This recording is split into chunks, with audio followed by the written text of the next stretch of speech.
le disiez Romain, les patrons de discothèques, les restaurateurs notamment espèrent des dates afin de pouvoir se projeter comme on a pu le constater pour RMC.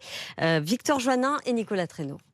Les clients de ce pub à Paris vont probablement rester assis quelques semaines de plus. L'interdiction de danser dans les bars, en vigueur depuis près de 6 semaines, devient de plus en plus pesante pour Jonathan, le responsable de l'établissement, très impatient. Hâte que ça finisse parce que là, se tourner les pouces, c'est pas possible en fait. Nous, le week-end, on fait dansant jusqu'à 5h du matin.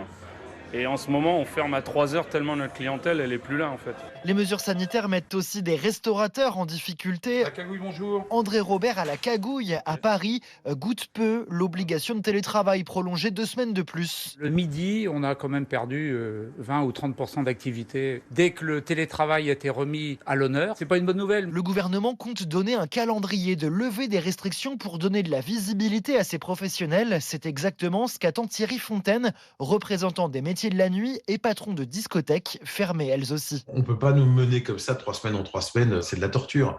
Qu'on nous dise on tient encore tant de temps, si c'est 15 jours de plus, on sera satisfait. Satisfait à condition qu'il n'y ait pas d'injustice, espère-t-il, et que les bars dansants, par exemple, ne rouvrent pas avant les discothèques.